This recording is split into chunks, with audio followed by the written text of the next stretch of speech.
Hello? Is anyone home? Knock, knock. Annie turned quickly toward the door, her eyes wide. Grandma, someone's there. Before Martha could respond, Annie had already slid off her chair and hurried across the worn carpet. The porch light outside cast a faint glow through the frosted glass, revealing the shadow of someone small standing just beyond the door. Annie reached up, unlocked it, and slowly pulled it open. A little boy stood there. He looked about 5 years old, maybe younger. Annie blinked in surprise. "Who are you?" she asked gently. "Why are you knocking on our door this late?" The boy swallowed, his voice trembling. "My name is Oliver." He hesitated, glancing over his shoulder at the dark street behind him. I got lost." "Lost?" Annie repeated softly. Oliver nodded quickly. "I was playing in the park," he said, his words tumbling out in a rush. "I didn't realize it was getting dark. And then I couldn't find my way back." He lifted a small phone in his hand. "My phone ran out of battery," he added. "I tried to call my dad, but it died." He looked down at it, then back at Annie. "I saw your house light still on," he said quietly. "Can I stay here for a little while? Just until I can charge my phone?" Then, almost shyly, he placed his hand over his stomach and rubbed it. "I'm kind of hungry too." The simple honesty in his voice made Annie's chest tighten. Behind her, guessing her, Martha's voice rang out. "Annie." The little girl turned. Her grandmother stood a few steps away now, her expression no longer soft, but alert, protective. "Step back from the door, honey," Martha said. Annie hesitated. "But Grandma..." "He's just a kid." Martha moved closer, her eyes carefully studying the boy. "I've seen this before," she said quietly. "Kids knocking late at night, saying they're lost." She folded her arms. "Sometimes they're not alone." Annie frowned. "What do you mean?" Martha's voice lowered. "Sometimes people send children ahead to see who opens the door." The wind outside picked up again, rattling the loose frame of the porch. "There were cases like that years ago," Martha continued. "Children pretending, houses getting robbed." Oliver's eyes widened. "I'm not pretending," he said quickly. "I promise." His voice cracked. "I just didn't know where else to go." He held up his dead phone again. "I can't call my dad, and I don't know the way home." Silence settled between them. Annie looked at him, really looked. She turned back to her grandmother, her voice soft but determined. "Grandma, please." Martha didn't answer right away. "Please let him come in," Annie continued, stepping closer to her. "He just needs to charge his phone. Then he can call his dad." Martha sighed, her shoulders heavy with years of caution and experience. "Annie, you don't understand." "I do," Annie interrupted gently. "You always say we should help people." Martha looked at her. "You said kindness matters," Annie added, "even when it's hard." That made Martha pause. She glanced at the boy again. He stood there quietly, not moving, as if afraid even the smallest step might send him away. Martha exhaled slowly. Life had taught her to be careful, but it had also taught her something else. She stepped forward. "All right," she said at last, her voice firm but no longer cold. "You can come in." Oliver's face lit up with relief. "But listen carefully," Martha added, raising a finger slightly. "You stay where I can see you, and no wandering around. Understood?" "Yes, ma'am," Oliver said quickly. He stepped inside. Warm air wrapped around him instantly. The smell of soup filled the room. Annie closed the door behind him and smiled. "Come on," she said. "You can sit here." She pulled out a chair at the table. Oliver sat down slowly, still looking a little unsure, but far less frightened than before. Martha moved toward the counter, watching him from the corner of her eye. "You said your name is Oliver?" she asked. "Yes, ma'am." "And your father knows you're missing?"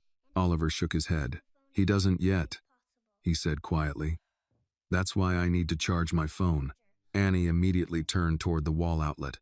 "I have a charger," she said. She hurried over, unplugged the old radio for a moment, and handed the cable to Oliver. "Here," she said proudly. Oliver plugged in his phone. The screen stayed black for a few seconds.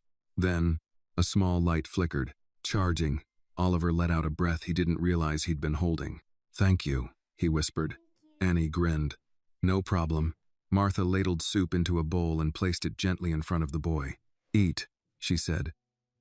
"Food first, worry later." Oliver picked up the spoon with both hands. The warmth of the bowl seemed to travel straight through him. As he took the first bite, Annie watched him carefully. Two children, from two completely different worlds, sitting at the same small table. Outside, the night stretched quietly across the city, and far away, a father was searching desperately for his lost son, unaware that in a modest little house, under a flickering kitchen light, a simple act of kindness had already begun to change everything. Oliver didn't stop eating until the bowl was empty. Annie watched him the whole time, her chin resting in her hands, elbows on the table. There was something almost fascinating about the way he ate, quick, careful, like he didn't quite believe the food was really his. Martha noticed it too. "Honey," she said gently, reaching for the pot again. "Slow down. There's plenty more."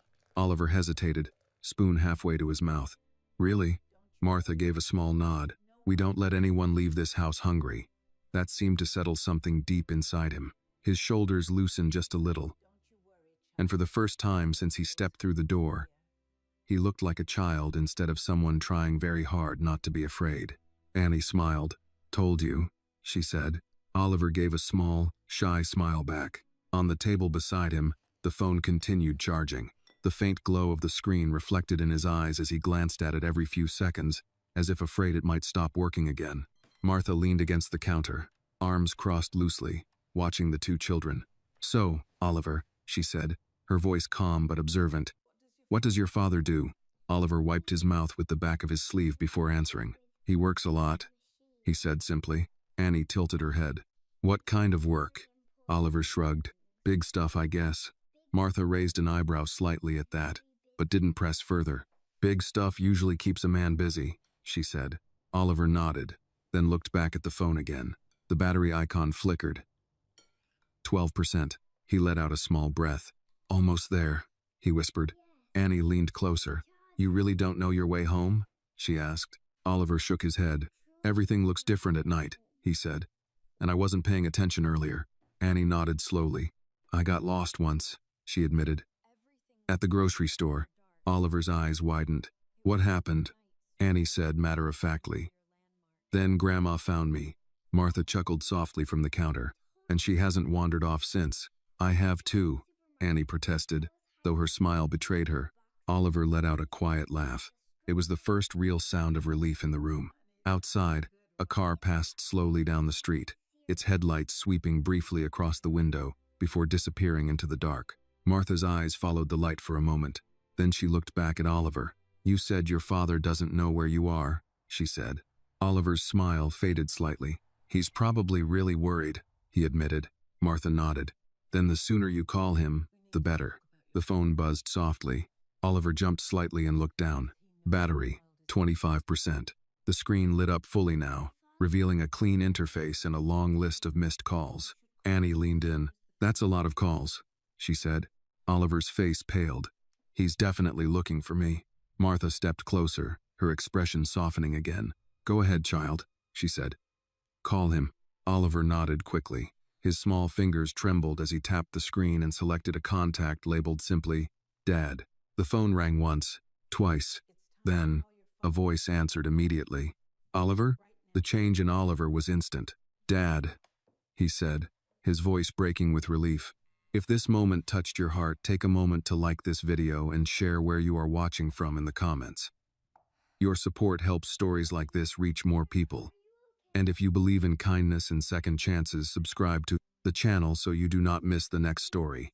On the other end, the man's voice cracked. "Where are you? Are you okay?" "I'm okay," Oliver said quickly. "I got lost, but I'm safe now." Annie and Martha exchanged a glance. Even through the phone, the urgency in the man's voice was unmistakable. "Put someone on the line," the man said. "Who are you with?" Oliver looked up at Martha, unsure. Martha stepped forward and gently took the phone. "This is Martha Carter," she said calmly. "He's safe in my home." There was a brief pause. Then the man spoke again, slower now, but still carrying tension beneath every word. "Ma'am, thank you. Thank you for taking him in." Martha nodded, though he couldn't see her. "Any decent person would do the same." "I'm on my way," the man said. "Can you give me your address?" Martha did, carefully, clearly. She had given that address for decades to neighbors, delivery drivers, friends. But tonight, it felt different. When she finished, the man didn't hesitate. "I'll be there in 20 minutes. The line went silent. Martha handed the phone back to Oliver. "He's coming," she said.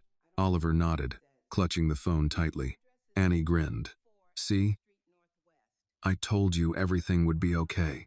Oliver looked at her, something warm settling in his expression. "Yeah," he said quietly. "You did." Martha moved back toward the stove, stirring the soup absent-mindedly. But her mind wasn't on the pot anymore. 20 minutes. She glanced toward the window again. Something about the man's voice lingered in her thoughts. Not just worry. The kind of voice that people listened to. She had heard voices like that before, long ago. Outside, the street remained quiet. Annie slid off her chair and walked over to the window, peeking through the curtain. "What are you looking for?" Martha asked. "Nothing," Annie said. "Just wondering what his dad looks like." Oliver gave a small smile. "He's tall," he said. "That's helpful," Annie replied, rolling her eyes playfully. Oliver laughed again. Minutes passed. The clock on the wall ticked steadily. Then, in the distance, the low rumble of engines. Martha stiffened slightly. Annie's head turned toward the door. Oliver sat up straighter. The sound grew louder. Not one car. Several. Annie pulled the curtain back just a little more. Her eyes widened. "Grandma," Martha stepped beside her. Down the street, headlights approached in a line. Dark vehicles. Large ones. They moved with purpose. Slow but deliberate. Until they reached the front of the house. And stopped. The engines idled. Low and steady. No one inside the house spoke. Annie felt something shift in the air. Not fear exactly, but something close. Oliver stood up slowly from his chair, clutching his phone. "He's here," he said softly. Martha placed a gentle hand on Annie's shoulder. "Stay behind me," she murmured. Outside, one of the car doors opened. Then another. Footsteps approached the small wooden porch. A shadow crossed the frosted glass of the door. Annie held her breath. The handle turned. The door opened slowly. Cold air slipped into the house, first sharp, quiet, carrying with it something heavier than just the night. Then the man stepped inside. He didn't rush. He didn't need to. William Whitmore filled the doorway without saying a word. Tall, broad-shouldered, dressed in a dark overcoat that looked untouched by the wind outside. Behind him, faint shadows of other men moved near the cars, but none of them entered. The house suddenly felt smaller. Oliver didn't hesitate. "Dad." The word broke the tension like glass. He ran forward, his small feet hitting the floor in quick, uneven steps. William dropped to one knee instantly, arms opening before the boy even reached him. The moment they collided, the man wrapped his son tightly against his chest. For a second, just a second, everything else disappeared.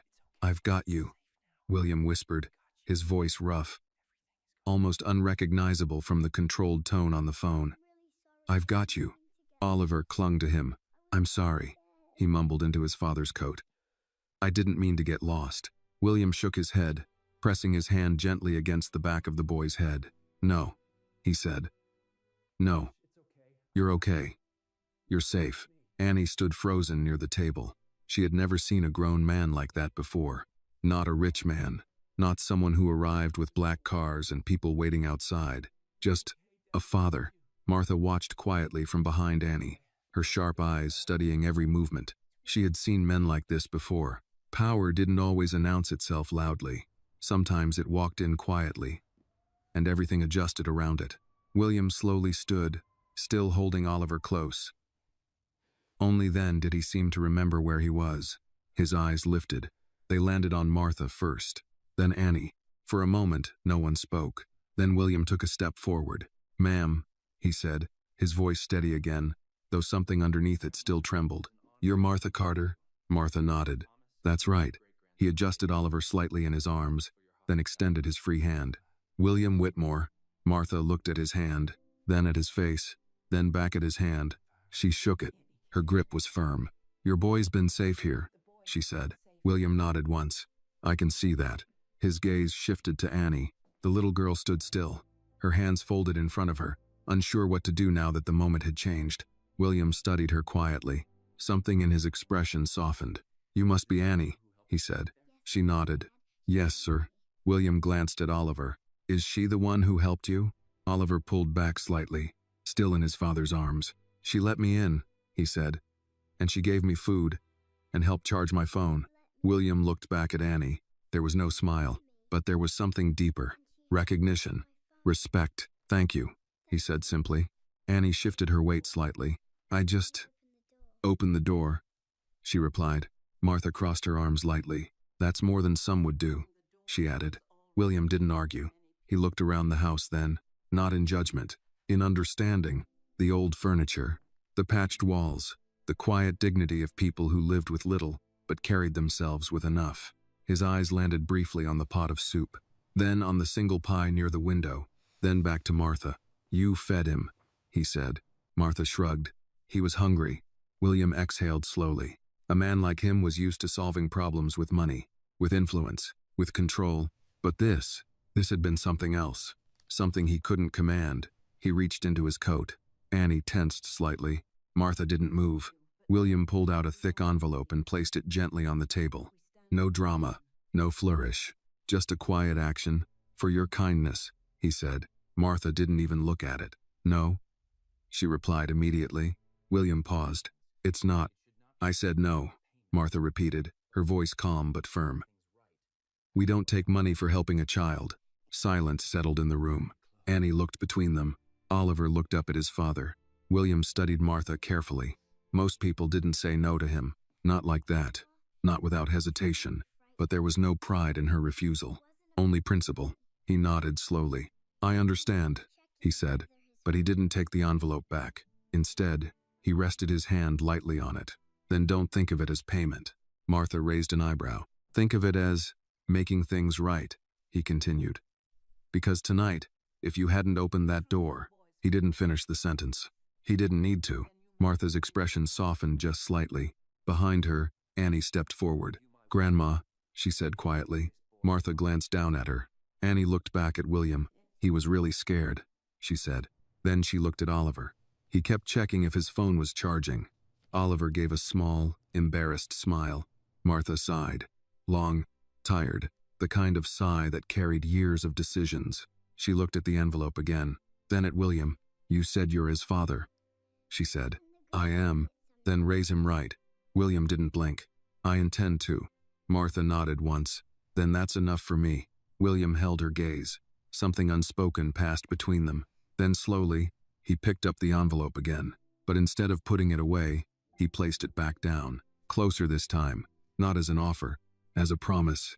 I don't forget things like this, he said quietly. Martha didn't respond, but she didn't push it away either. Oliver tugged lightly on his father's sleeve. Can Annie come visit sometime? He asked. The question caught everyone off guard. Annie blinked. Martha looked at William. William looked down at his son, then back at Annie. A faint smile touched his lips. We'll see, he said. It wasn't a dismissal. It was a beginning. William adjusted his coat. It's time to go, he said gently. Oliver nodded, though he looked back at Annie. Thank you, he said again. Annie smiled. You're not lost anymore. Oliver grinned. No. William turned toward the door, his presence filling the small house once more. Before stepping out, he paused. He looked back. At Annie, at Martha, at the house. Then he said quietly, kindness like this doesn't disappear. And then he was gone. The cold air slipped in again as the door closed behind him. The sound of engines returned, then faded. Silence settled back into the house. Annie stood still for a long moment. Then she looked up at her grandmother. Grandma. Martha walked slowly back to the table. She looked at the envelope. Didn't touch it. Not yet. Then she said softly, sometimes, child, one small decision follows you for the rest of your life. Annie didn't fully understand, but she felt it. Something had changed. Not just for the boy, not just for the man, but for them too. And neither of them knew yet how far that change would reach. The house felt different after the cars left. Quieter, not the peaceful kind of quiet Annie was used to, where the radio hummed softly and the smell of soup filled the air. This quiet felt heavier, like something had passed through and left its shadow behind. Annie stood near the door for a long moment, staring at the spot where Oliver had been. Then she slowly turned back. Grandma, do you think he's okay now? Martha didn't answer right away. She was still standing by the table, looking down at the envelope William had left behind. I think, she said finally, That boy was never in danger the way we thought. Annie frowned. But he was lost. Yes, Martha said. But not alone in the world. That was different. Annie walked back to the table and climbed into her chair. Her small fingers traced the edge of the wood. He was still scared, she said quietly.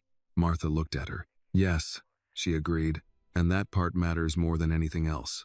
The old woman finally reached out and picked up the envelope. It was heavier than it looked. She turned it over once in her hands, then set it back down. Annie watched her carefully. Aren't you going to open it? She asked. Martha shook her head. Not tonight. Why not? Martha leaned back in her chair, her joints creaking slightly. Because money has a way of changing how you feel about things, she said. And I want to remember tonight the way it really was. Annie tilted her head. The way it really was? Martha nodded. A boy knocked on our door, she said. He was cold, he was hungry, and we let him in. She looked at Annie. That's the part that matters. Annie thought about that. Then she nodded slowly. Okay. For a few minutes, neither of them spoke. The radio continued playing softly in the background. Outside, the street returned to its usual quiet rhythm. No more black cars, no more footsteps. Just the distant sound of wind and the occasional passing vehicle. Martha stood and began cleaning up the table. Annie hopped down to help, carrying the empty bowl to the sink with both hands. Careful now, Martha said. I got it, Annie replied. She set the bowl down with a small clink. Then she looked up. Grandma, do you think he'll come back? Martha paused, drying her hands with a worn dish towel. I don't know, she said honestly. But people don't forget kindness, she added after a moment. Annie smiled a little. I hope he does. Martha looked at her. You liked him? Annie shrugged, trying to act casual. He was nice. Then, after a small pause, and he said thank you. Martha smiled. That's a good sign. They finished cleaning in silence. When everything was done, Martha walked over to the window and pulled the curtain aside just a little. The street was empty again, as if nothing had happened, but Martha knew better. She had lived long enough to recognize turning points, and tonight had been one. She let the curtain fall back into place. Time for bed, she said. Annie groaned softly. I'm not even tired. Martha raised an eyebrow. You will be in about 3 minutes. That made Annie giggle. She ran down the short hallway to her room. The room was small but cozy. A single bed, a shelf of books, a stuffed bear sitting neatly on the pillow. Annie climbed into bed and pulled the blanket up to her chin. Good night, Grandma, she called. Good night, baby, Martha replied from the kitchen. The lights went off one by one. The house settled into sleep, but Martha didn't go to bed right away. She walked back to the table. The envelope was still there, waiting. She stared at it for a long moment. Then slowly, she sat down. Her fingers rested lightly on the edge of it. Making things right, she murmured under her breath, repeating William's words. She had heard promises before. Some meant nothing. Some meant everything. Carefully, she opened the envelope. Inside was more money than she had expected. Far more. Her breath caught. For a moment, the room felt smaller, heavier, not because of fear, because of possibility. New roof, medical bills, food without counting every dollar. Martha closed her eyes briefly. Then she placed the money back inside and sealed the envelope again. She didn't smile. She didn't cry. She just sat there, thinking, money don't change who you are. She whispered softly.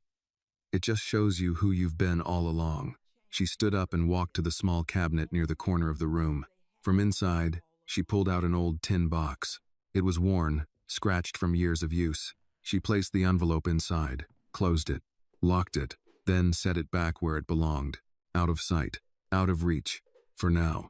Martha turned off the last light in the kitchen. The house fell into darkness, but sleep didn't come easily. Later that night, long after Annie had drifted off, Martha lay awake in her bed, staring at the ceiling, listening to the quiet, and thinking about the boy, about the man, about the way the cars had arrived, and the way they had left. There was power in that kind of silence, the kind that didn't need to explain itself. Martha turned onto her side. She had spent her whole life building something simple, honest, safe, and tonight, that world had been touched by something far bigger, far more complicated. Lord, she whispered softly into the darkness, keep that child safe. She wasn't sure which one she meant, maybe both. In the other room, Annie shifted slightly in her sleep. A faint smile crossed her face. In her dream, She saw Oliver sitting at the table again, eating soup, laughing, not scared anymore. And somewhere across the city, a man sat awake in a much larger house, watching his son sleep, thinking about a small wooden home, a warm kitchen, and a little girl who opened the door. Because sometimes, the smallest houses hold the biggest acts of courage, and sometimes, a single night is enough to change the direction of more than one life. Morning came slowly to the Carter house. The first light of day slipped through the thin curtains, painting soft golden lines across the worn wooden floor. The neighborhood outside stirred to life in its usual way, distant car engines, a dog barking somewhere down the block, the faint clatter of someone dragging a trash bin to the curb. Inside, everything felt almost normal again. Almost. Annie was the first to wake. She sat up in bed, her hair tousled, her small hands rubbing sleep from her eyes. For a brief moment, she forgot about the night before. Then she remembered. The knock, the boy, the cars. Her eyes widened slightly. Oliver, she whispered to herself. She climbed out of bed and padded down the hallway, her bare feet soft against the floor. Grandma? She called quietly. In the kitchen, baby. Annie walked in to find Martha already awake, standing by the stove. The smell of fresh coffee filled the room, along with something else toast. You're up early, Martha said without turning. Annie climbed into her chair. I had a dream, she said. Martha glanced at her. About what? About Oliver, Annie answered. He came back, and we were eating pie again. Martha gave a small smile. That sounds like a good dream. Annie nodded. Do you think he remembers us? Martha didn't answer right away. She poured coffee into her chipped mug, then leaned lightly against the counter. People remember how you make them feel, she said. More than anything else. Annie seemed to think about that. Then, a sound outside. Different this time. Not quiet. Not distant. Heavy. Low. Engines. Martha's eyes lifted toward the window. Annie turned in her chair. Grandma? Martha didn't speak. She walked slowly to the window and pulled the curtain aside just enough to look out. Then she froze. Annie slid off her chair and ran over. What is it? Martha stepped back slightly, letting Annie see. Outside, lining the street, black vehicles, more than the night before. Sleek. Polished. Out of place in a neighborhood where most cars had dents and faded paint. Men stepped out. Not loud, not aggressive, but precise, disciplined. Annie's eyes grew wide. Is that Oliver's dad again? Martha's voice was quiet. Yes. Before Annie could say anything else, knock. This time, it wasn't uncertain. It was firm, measured. Annie looked up at her grandmother. Martha straightened her shoulders. Stay behind me, she said. She walked to the door and opened it. William Whitmore stood there. But something was different. He wasn't frantic anymore. He wasn't searching. Today, he looked exactly like what he was. A man in control of everything around him. Behind him, two men in suits stood at a respectful distance. William stepped forward slightly. Good morning, Mrs. Carter. Martha met his gaze. Mr. Whitmore. Annie peeked from behind her grandmother. Hi, she said. William's expression softened immediately. Good morning, Annie. He paused, then glanced back toward the street. May I come in? Martha hesitated for only a moment, then stepped aside. Come in. William entered the house again, though this time he moved more slowly, more aware of the space, as if he understood now that this house operated on a different kind of value. Not power, not wealth, something quieter, something stronger. Annie watched him carefully. Where's Oliver? She asked. William's lips curved slightly. He's safe, he said. And he hasn't stopped talking about this place. Annie smiled. Really? William nodded. He asked me 3 times this morning if he could come back. Martha crossed her arms lightly. That so? William turned to her. Yes, ma'am. He reached into his coat again. But this time, it wasn't an envelope. It was a folder. He placed it gently on the table. Martha didn't touch it. What's this? She asked. William looked at her steadily. This is me keeping my word. Martha's expression didn't change. I didn't agree to anything. William nodded. I know. He opened the folder slowly. Inside were documents. Neat. Organized. Précis. I've arranged for repairs on this house, he said. Roof, plumbing, heating. Martha's eyes flickered just slightly. And medical coverage, he added. For you. That made her still. And a scholarship fund, he continued. glancing at Annie. For her education, silence filled the room. Annie looked between them. Grandma, what's a scholarship? Martha didn't answer. Her eyes remained locked on William. Why? She asked. William didn't hesitate. Because last night, when my son needed help, he said, you didn't ask who he was. He glanced at Annie. You didn't ask what he could give you. Then back to Martha. You just helped him. His voice lowered slightly. Most people don't do that anymore. Martha studied him carefully. And you think money makes that equal? William shook his head. No. He took a step back. I think nothing makes it equal. That answer hung in the air. Annie looked at her grandmother. Grandma, can we say yes? Martha didn't respond immediately. Her eyes moved from William to the papers, to Annie. Then she sighed softly. Not tired, not defeated, just thoughtful. You don't owe us anything, she said.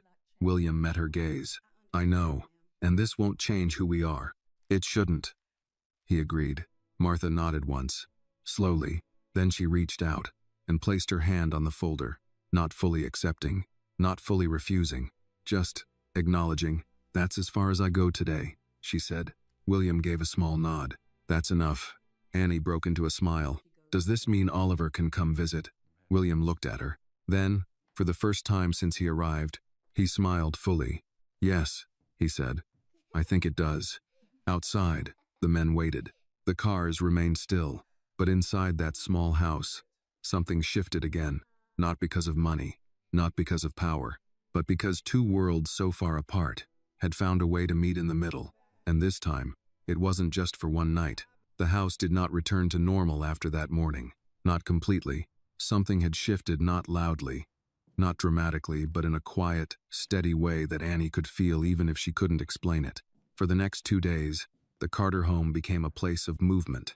Workers came and went. Not like the men in black suits, these were different. Older men with tool belts, paint-stained jeans, and voices that carried the easy rhythm of people who had spent years fixing things. They greeted Martha with respect. Yes, ma'am. Morning, ma'am. They didn't rush. They didn't treat the house like a project. They treated it like a home. Annie watched everything. From the doorway, from the window, from her usual spot at the table. Grandma, she asked one afternoon, are we rich now? Martha didn't even look up from the vegetables she was chopping. No. Annie frowned. But we have all these people fixing stuff. Martha paused, then set the knife down carefully. She turned to Annie. Money can fix a house, she said. But it don't decide who you are. Annie thought about that, then nodded slowly. Okay. Outside, the sound of hammering echoed lightly as someone worked on the roof. Inside, the kitchen felt warmer than it had in years. The heater had been repaired. The windows sealed. Even the old cabinet door no longer creaked when opened. But Martha kept everything else the same. Same table, same chairs, same radio, because some things didn't need fixing. That afternoon, Annie sat by the window, swinging her legs back and forth. She kept looking toward the street, waiting. Martha noticed. You're going to wear a hole in that floor if you keep pacing like that, she said. I'm not pacing, Annie replied. You're waiting. Annie didn't deny it. Do you think he's coming today? She asked. Martha wiped her hands on a towel. He said he would. Annie leaned her chin on the windowsill. What if he forgets? Martha gave a small smile. People like that don't forget appointments. Annie turned. What do you mean, people like that? Martha paused, then said carefully, people who carry responsibility. Annie didn't fully understand, but she felt the weight of it. Time passed slowly. The sun dipped lower. The street grew quieter. Then, the sound, not loud, but familiar. Annie jumped up. They're here. Martha didn't rush. She walked to the window and looked out. A single black SUV this time. Not a line. Not a show of power. Just one. That's different, she murmured. The car door opened, and out stepped Oliver. Before anyone could say a word, he was already running. Annie. She ran to the door and flung it open. Oliver. They met halfway on the porch. No hesitation. No awkwardness. Just two children who had already decided they liked each other. You came back, Annie said. I told you I would, Oliver replied. Behind him, William stepped out of the car. No entourage this time. No extra movement. Just him. He walked toward the porch at a measured pace. Martha opened the door wider. Afternoon, she said. Mrs. Carter. William replied with a nod. Oliver didn't wait. Can I come in? He asked. Annie grabbed his hand. Of course you can. Martha stepped aside. Shoes off, she said automatically. Oliver stopped, slipped them off neatly, and placed them by the door. Good manners again, Martha noticed. Inside, the house felt brighter, not because of the repairs, because of the laughter. Oliver walked straight to the kitchen table like he had been there 100 times before. This is where we ate, he said. Annie nodded proudly. Yeah, and today we have cookies. Oliver's eyes lit up. Really? Martha shook her head with a faint smile. You two sit, she said. I'll bring them out. William remained near the doorway for a moment, watching, observing. Something in his posture softened again, less guarded, less distant. He stepped further inside. It looks different already, he said quietly. Martha didn't turn. Still the same house, she replied. William nodded. Yes, he said. I can see that. At the table, Annie and Oliver were already talking over each other. You should see my room. I brought my tablet. We can draw. I don't draw very good. That's okay. I'll teach you. Their voices filled the space. Easy, natural, unforced. Martha set a plate of cookies on the table. Slow down, she said. You'll trip over your own words. They both laughed. William leaned lightly against the wall. For a moment, he said nothing. Then, Oliver, he called. The boy looked up. Yes? William hesitated, just slightly, then asked, Are you all right? It was a simple question, but not the kind he usually asked. Oliver smiled. I'm better here. The words landed quietly, but they carried weight. William didn't respond immediately. He simply nodded. Martha watched him, carefully. She saw it now. Not just power, not just control, but something else. A man trying to understand something he couldn't buy. She spoke, almost casually. Children don't lie about where they feel safe. William looked at her. Their eyes met, and for the first time, he didn't have an answer. At the table, Annie broke a cookie in half and handed it to Oliver. Here, she said. This one's bigger. Oliver shook his head. You take it. Annie pushed it to him anyway. No, you were the guest first. Oliver smiled. Then we share. They split it evenly. Martha nodded to herself. There it was. The lesson, not taught, not forced, just lived. William saw it too, and something in his expression changed, not dramatically, but enough, because in that moment, in that small kitchen, with two children sharing a cookie, he understood something that had nothing to do with wealth, and everything to do with worth. Outside, the sun dipped lower. Inside, the light stayed warm, and for the first time in a long while, the house didn't just feel safe. It felt full. That afternoon stretched longer than any Annie could remember, not because of waiting, but because she didn't want it to end. Oliver had taken over the small living room as if it had always belonged to him. His shoes sat neatly by the door, his laughter bouncing off the walls in a way that made the house feel younger somehow. Look, Annie said, pulling out a small box from under the couch. These are my crayons. Oliver leaned closer, his eyes lighting up. You have so many colors. They're not new, Annie said quickly. Some of them are really short. That's okay, Oliver replied. Short ones still work. He picked up a blue crayon and began drawing on a piece of paper Annie had placed between them. What are you making? She asked. A house, he said. Annie smiled. That's easy. Oliver shook his head. No, not just a house. He paused, concentrating. A safe house. Annie tilted her head. What's that? Oliver didn't look up. It's a place where you don't feel scared. The words were simple, but they landed differently. Annie glanced toward the kitchen. Martha was watching them, quietly, understanding more than either child realized. Across the room, William remained near the wall, arms loosely folded. He hadn't moved much since arriving, but his presence no longer filled the space the way it had before. Now, he observed, listened, learned. Annie scooted closer to Oliver. You can draw this one, she said, pointing to the paper. That's our house. Oliver looked up. Yeah, he said softly. It is. In the kitchen. Martha poured 2 glasses of milk and carried them over. Break time, she announced. Annie groaned playfully. We just started. That's why it's called a break, Martha replied. Oliver took the glass carefully. Thank you, ma'am. Martha nodded. You're welcome, child. William watched that exchange closely. Respect. Natural. Unforced. He stepped forward slightly. "Oliver," he said. The boy looked up. "Yes, Dad?" William hesitated for just a moment. Then, "What did you learn today?" It wasn't a question he usually asked. Not like this. Oliver thought for a second, then said, "That you don't have to be home to feel at home." Silence followed. Annie looked at him. Martha stilled, and William didn't move at all. The sentence hung in the air, quiet but undeniable. Martha broke the silence first. "Children say the truth plain," she said softly. William's gaze shifted to her. "Yes," he replied. "They do." He looked back at Oliver, then at Annie. Two children, sharing crayons, sharing cookies, sharing something he had spent years trying to build with far more complicated tools. Trust. He exhaled slowly.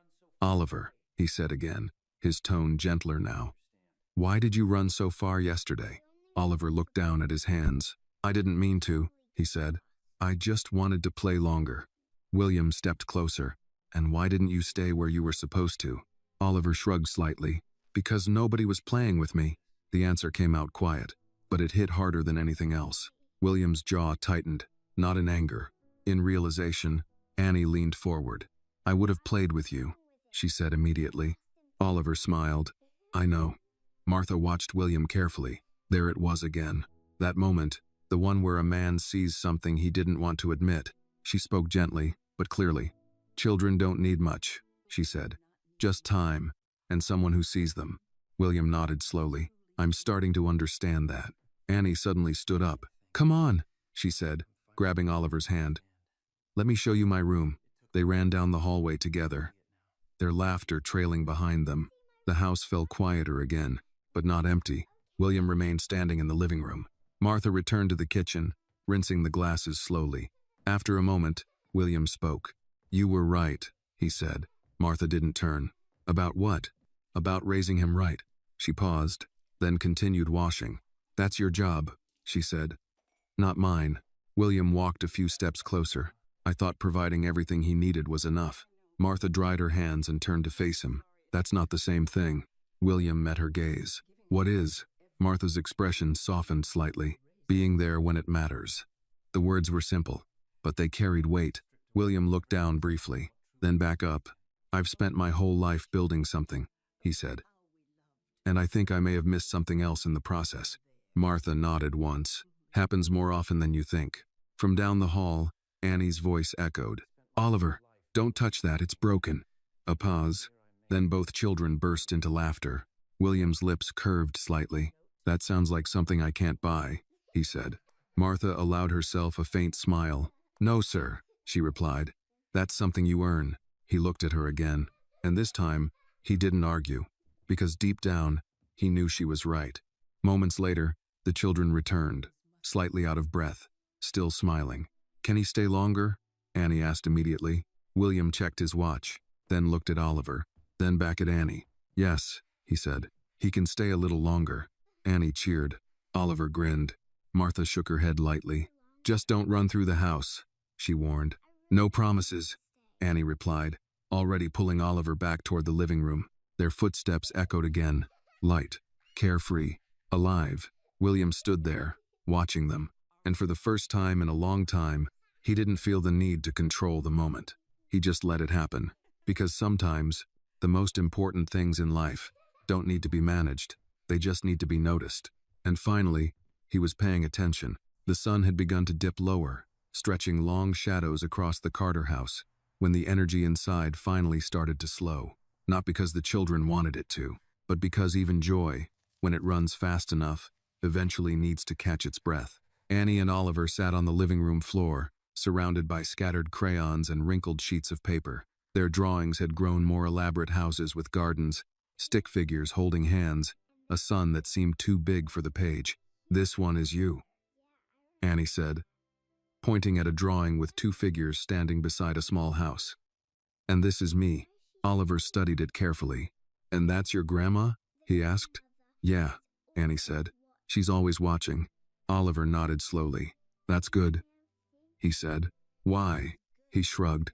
"So nobody gets lost." Annie didn't answer right away. She just looked at the drawing again. Across the room, William checked his watch, though this time it wasn't out of urgency. It was habit. A lifetime of schedules and structure still lingered in him. Even here, Martha noticed. "You've got somewhere to be?" she asked. William shook his head. "Not as important as this," he replied. That answer seemed to settle something quietly between them. Martha nodded once, then moved toward the stove, where she had begun preparing a simple early dinner.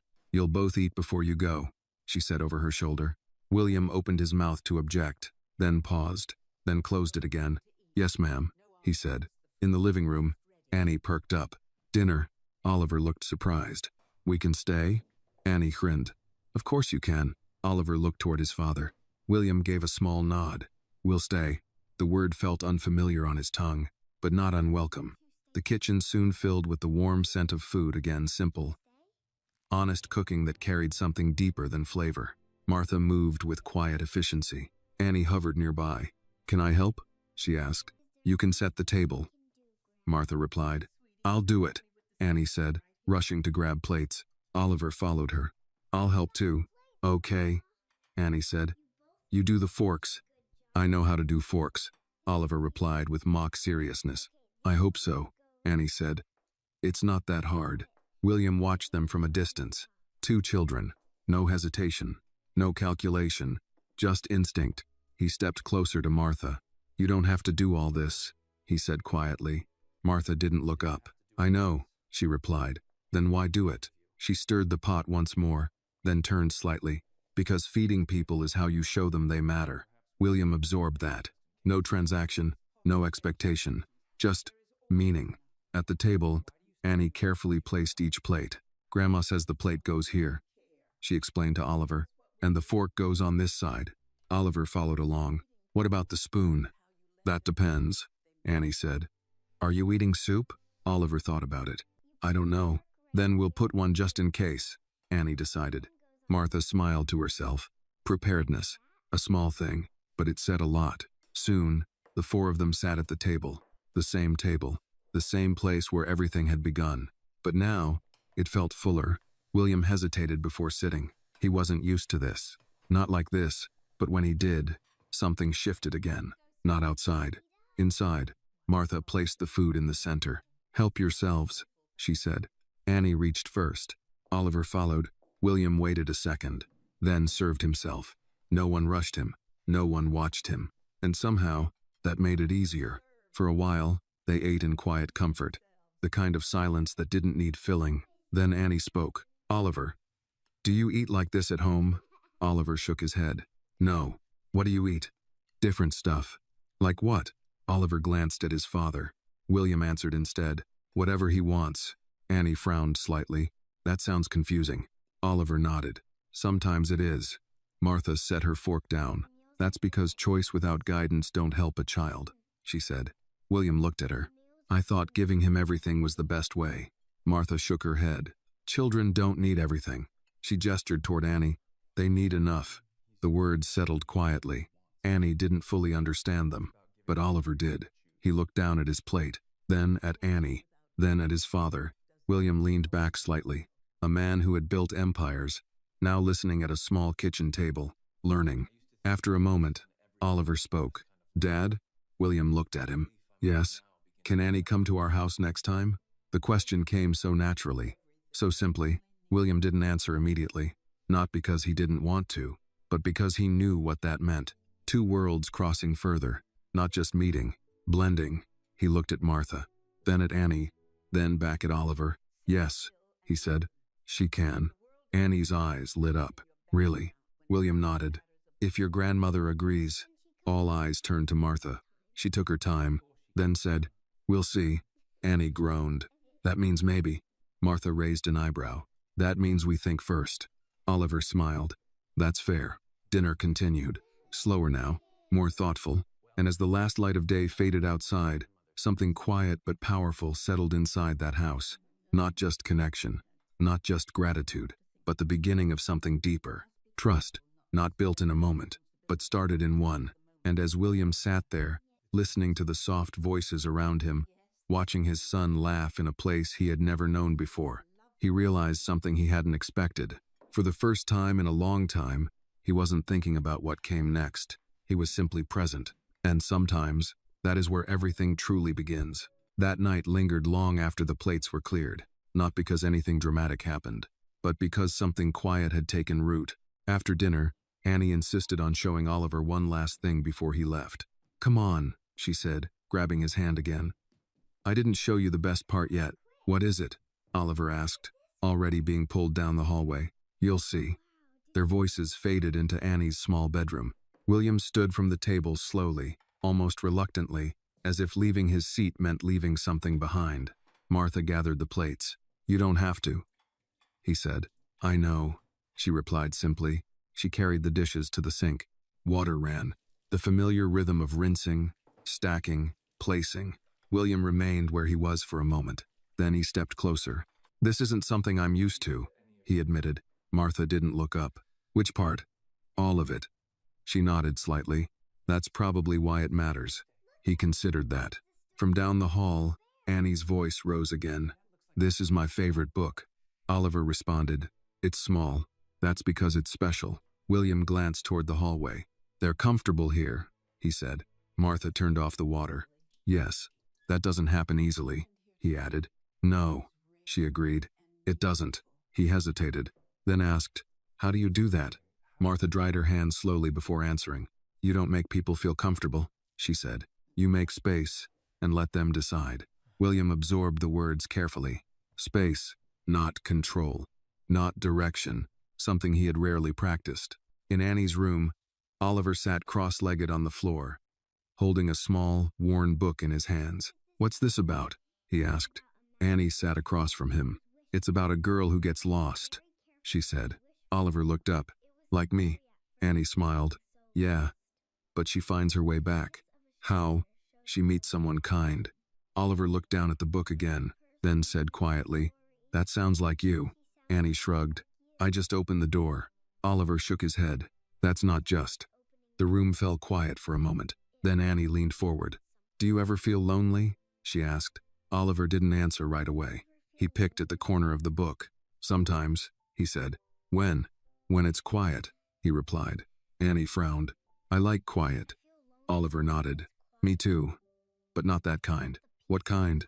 "The kind where nobody comes." Annie didn't have an answer for that. She just sat there, thinking. Then she said, "You can come here." Simple. Direct. Certain. Oliver looked at her. "Really?" Annie nodded. "As long as the light's on." That made him smile. In the living room, William checked his watch again. This time, it wasn't habit. It was reality. "We should go," he said gently. Martha nodded. "Children need rest." Annie and Oliver returned a moment later. "Already?" Annie asked. William gave her an apologetic look. "Already." Oliver didn't argue, but his shoulders dropped slightly. Annie noticed. "It's okay," she said quickly. "You can come back." Oliver nodded. "I will." They walked toward the door together. This time, there was no hesitation, no uncertainty, just a quiet understanding that something had been built. Shoes went on, jackets adjusted. The night air waited outside. Oliver turned to Annie. "Thank you," he said again. Annie smiled. "You already said that." "I know," he replied. "But I mean it again." She nodded. "I know." William stood by the door, watching the exchange. Then he looked at Martha. "You've given him something I didn't know how to," he said. Martha shook her head. "No," she replied. "He already had it." William frowned slightly. "What do you mean?" "Children are born knowing how to connect," she said. "It's the world that teaches them to forget." William didn't respond immediately, because he understood exactly what she meant. He had seen it happen. Slowly. Over time, he opened the door. Cold air slipped in again, but it didn't feel as harsh this time. Oliver stepped outside, then turned back once more. "Bye, Annie." "Bye, Oliver." William followed. Before leaving, he paused. He looked at Martha, then at Annie, then back at the house. "I meant what I said," he told Martha quietly. "I don't forget things like this." Martha nodded. "I know." William gave a small nod in return, then stepped out. The door closed. Engines started, and just like that, they were gone again, but this time, it felt different. Annie stood by the door for a long moment, then turned. "Grandma." Martha was already walking back toward the table. Yes, baby? Do you think he'll really come back? Martha smiled softly. Yes. How do you know? Martha glanced at the window, where the faint glow of taillights disappeared into the distance. Because he doesn't want to feel lost anymore. Annie nodded slowly. That made sense. She walked back to her room, climbed into bed, and held the small book Oliver had touched. In the quiet of the night, she whispered, as long as the light's on. Across the city, in a house far bigger and far quieter, Oliver sat in the back seat of the car, looking out the window. Dad? William glanced at him. Yes? Can we keep going back there? William didn't answer right away.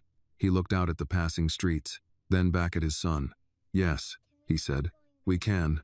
Oliver leaned back, satisfied. For the first time since getting lost, he didn't feel like he had to search for something, because he knew where it was.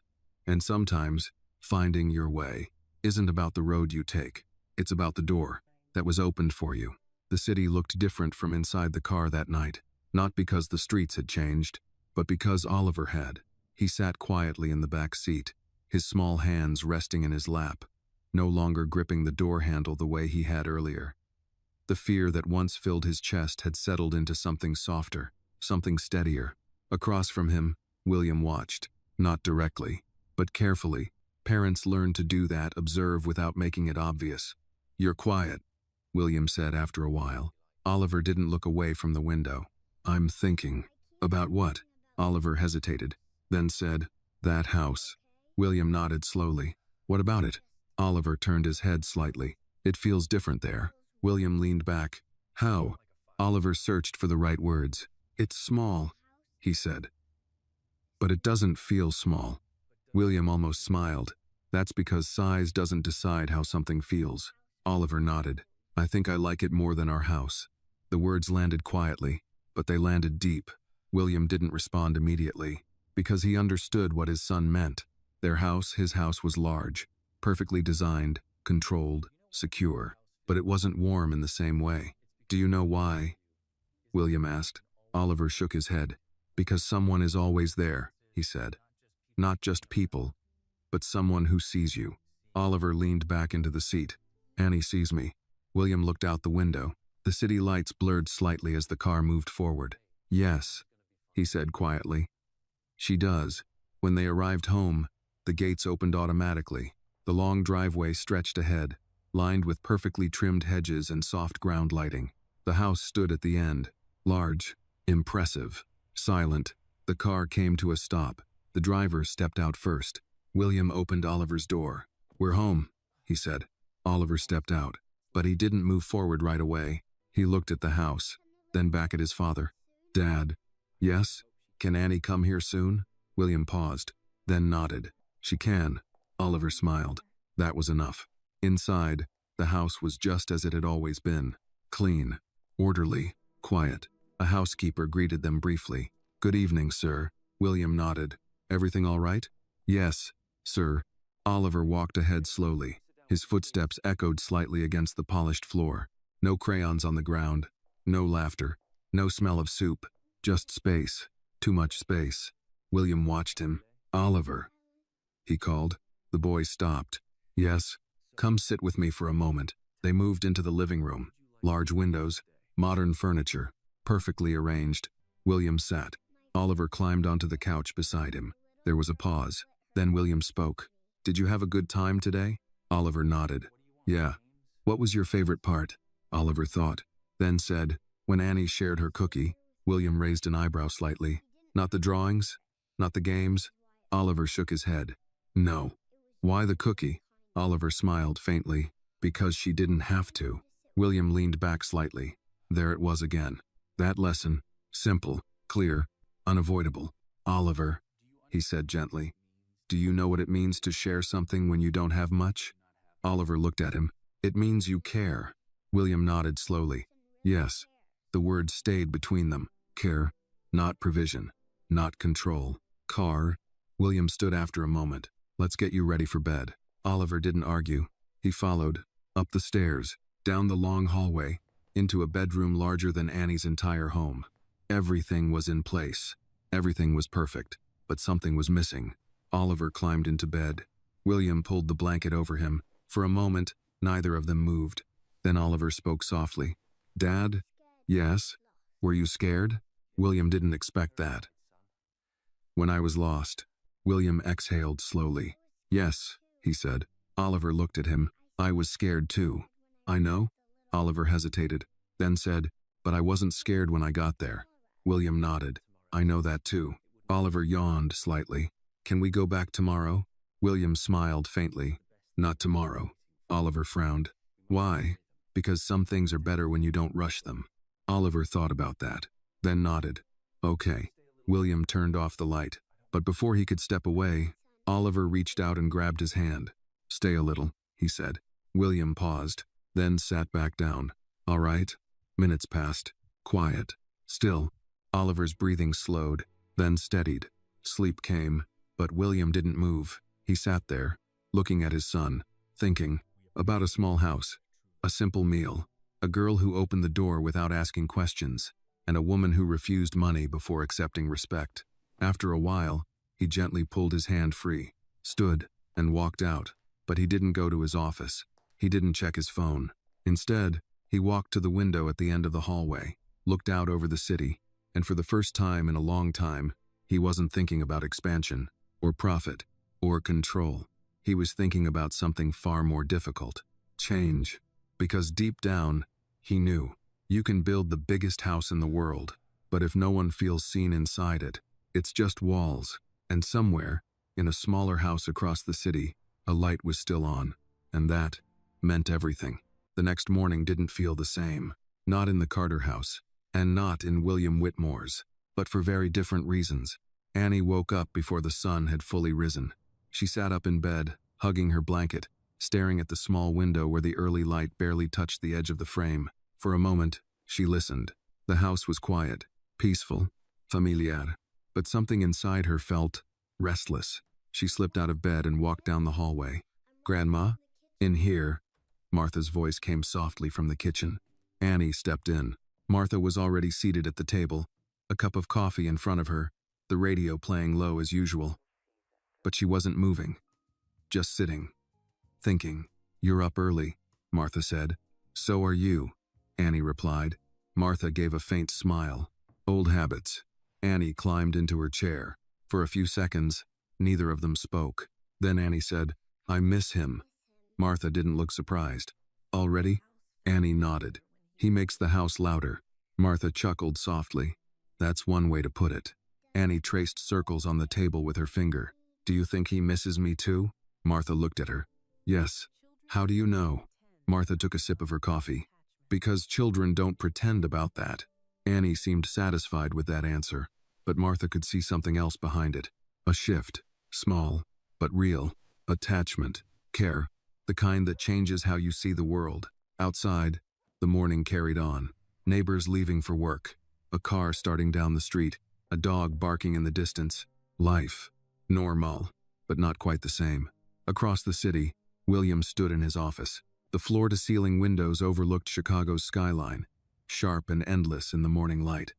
His desk was covered with files, contracts, reports, important things, urgent things, but he hadn't touched any of them. Instead, he stood still, thinking. A knock came at the door. Come in. A man in a dark suit stepped inside. Sir, your 9 meeting is ready. William didn't turn. Reschedule it. The man hesitated. Sir. It's the board. I said reschedule it. The tone wasn't loud, but it didn't allow for argument. Yes, sir. The man stepped out quickly. The door closed. Silence returned. William exhaled slowly, then turned, and walked out of the office, not toward the conference room, but toward the hallway that led upstairs. To Oliver. He knocked lightly. Come in, a small voice answered. William opened the door. Oliver was sitting on the floor, not playing, just sitting. What are you doing? William asked. Oliver shrugged. Nothing. That answer hit harder than it should have. William stepped inside. You have your toys, he said. Your books. Oliver nodded. I know. Then why aren't you playing? Oliver looked up. Because it's not fun by myself. There it was. Clear. Unfiltered. William walked further into the room. And yesterday? He asked. Oliver's face changed immediately. That was fun. Why? Oliver didn't hesitate. Because Annie was there. William nodded slowly. And what made it different? Oliver thought for a moment, then said, "She listens." William sat down across from him. "So do I." Oliver shook his head. "You hear me," he said. "Annie listens." The distinction landed like a quiet truth. William didn't argue, because he understood there was a difference, and he had missed it. He leaned forward slightly. "What would you like to do today?" Oliver looked at him. "Can we go back?" William paused, then asked, "Why is that so important to you?" Oliver answered softly, "Because I don't feel alone there." Silence. Heavy. Honest. William looked at his son. Really looked. Not as someone to protect, not as someone to provide for, but as someone trying to tell him something, and for the first time, he truly heard it. "Get dressed," William said. Oliver blinked. "Why?" "Because we're going somewhere." Oliver's eyes widened. "Are we going back?" William stood. "Yes." Oliver jumped up instantly. "I'll be ready." As the boy ran toward his closet, energy returning to his steps, William remained still for a moment. Then he said quietly, almost to himself, "Some lessons don't come from success." He looked toward the door. "They come from being shown what you missed." Back in the Carter house, Annie sat at the table, swinging her legs again. "You're thinking," Martha said. "I always think," Annie replied. Martha smiled. "That's true." Annie looked toward the window. "Do you think today feels different?" Martha followed her gaze. "Yes." "Why?" Martha thought for a moment, then said, "Because yesterday changed something." Annie tilted her head. "Like what?" Martha looked at her. "Like what you expect from people." Annie didn't fully understand, but she felt it. Then, a sound. Familiar. Low. Steady. Annie's head snapped toward the door. "Grandma." Martha didn't move. She just listened. The engine stopped outside. Annie ran to the window. Her face lit up instantly. "They're here." Martha stood slowly. No surprise this time. Just quiet acknowledgement. "Go on," she said. Annie didn't wait. She ran to the door and pulled it open. And there he was. Oliver. Standing on the porch. Not lost. Not afraid. Just back. And behind him, William Whitmore. But this time, he wasn't just a man arriving. He was a man returning. Because sometimes, you don't go back to a place. Because you have to. You go back. Because something there changed you. The door opened before Oliver could knock. "Oliver!" Annie's voice burst out of her before she could stop it. She ran forward, her small feet barely touching the wooden floor, and threw the door wide open. Oliver smiled the moment he saw her. "I came back," he said, almost as if he had been holding those words in all morning. "I knew you would," Annie replied. There was no hesitation this time, no uncertainty, just recognition. Behind him, William stood on the porch, quieter than before. The wind moved gently through his coat, but he didn't seem to notice.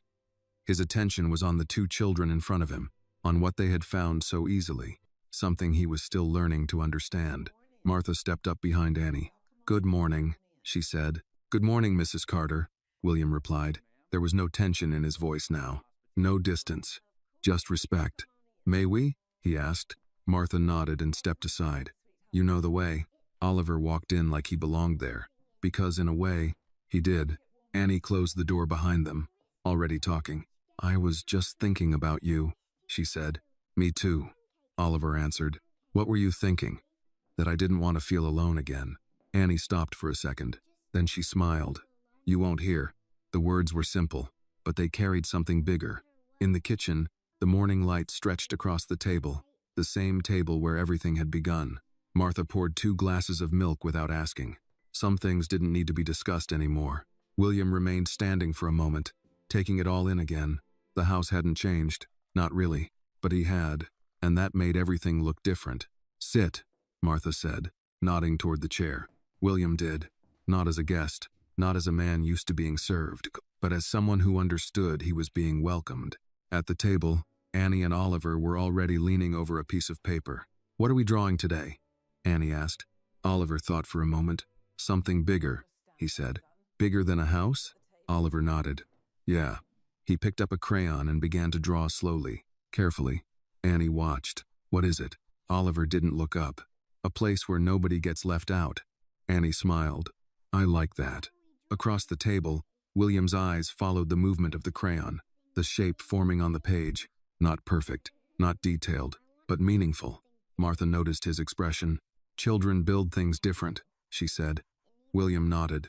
They build what they need. Martha gave a small, approving glance. Now you're learning. William exhaled softly. Yes, he said. I think I am. There was a pause. Then he turned slightly toward her. I've made a lot of decisions in my life, he said. Big ones. Important ones. Martha listened, but none of them felt like this, he continued. Like what? William looked toward the children. Like something that matters without needing to prove it. Martha leaned back slightly. That's because it's real. No argument. No hesitation. Just truth. At the table, Oliver pushed the paper toward Annie. We should add you here, he said. Why me? Because you open doors. Annie giggled. That's not a job. Oliver shook his head. It is. She picked up a crayon and added a small figure next to his drawing. There, she said. Oliver nodded. Now it's right. William watched them quietly. Then he spoke. Annie. She looked up. Yes? He hesitated, just slightly, then said, Would you like to visit our home sometime? Annie blinked. Your house? He nodded. With your grandmother. Annie turned immediately. Grandma? Martha didn't answer right away. She looked at William, studied him, not his clothes, not his status, but his intent. You asking, she said slowly, or you offering? William met her gaze. I'm inviting, he said. Martha nodded once. Then we'll consider it. Annie smiled. That means maybe, she whispered to Oliver. Oliver grinned. That's better than no. Laughter filled the room again. Easy, natural, earned. Time passed without anyone noticing. The sun climbed higher, the house warmed, and something settled into place. Not temporary, not fragile, but steady. After a while, William stood, not because he wanted to leave, but because he understood something important. Moments like this didn't need to be controlled. They needed to be respected. We should head back soon, he said. Oliver looked up. Do we have to? William smiled. Yes. Oliver sighed, but not the way he had before. Not heavy, not disappointed. Just understanding. Okay. He turned to Annie. I'll come back again. Annie nodded. I'll keep the light on. Oliver smiled. I know. They walked to the door together. No rush, no fear, just connection. At the threshold, William paused. He looked at Martha, then Annie, then the house. This place, he said quietly, changed something in my son. He hesitated, then added, and in me. Martha nodded. That's what a good home does. William took that in, then said something softer, almost like a promise. I won't let him forget this. Martha replied gently, just don't let yourself forget either. William gave a small nod, then stepped outside. Oliver followed. The door closed, but not like before. Not like something ending, like something continuing. Annie stood there for a moment, then turned back. Grandma. Martha was already sitting at the table again. Yes, baby? Annie walked over. Did we do something big? Martha smiled. No. Annie frowned. It feels big. Martha reached out and gently took her hand. That's because sometimes the biggest things, she squeezed her hand softly, are the simplest ones. Annie looked down at the drawing still on the table. A place, a house, people standing together, no one left out. She smiled, and somewhere deep inside, she understood, because sometimes it doesn't take power, or money, or status, to change a life. Sometimes it just takes a door, a little light, and someone willing to say, come in. This story reminds us that true kindness does not come from wealth, power, or status. It comes from the heart. Annie had nothing but a warm home and a caring spirit. Yet her simple act of opening the door changed the life of a lost child and awakened something deeper in a powerful man. In a world where people often measure value by money, this story teaches that what truly matters is presence, empathy, and the courage to care for others. Sometimes, the smallest gesture offering warmth, food, or simply being there can become the light that guides someone out of darkness. This video is a work of fiction created with the assistance of artificial intelligence. All characters, events, and situations are not real and do not represent any actual people or true stories. The content is intended for storytelling and emotional illustration only.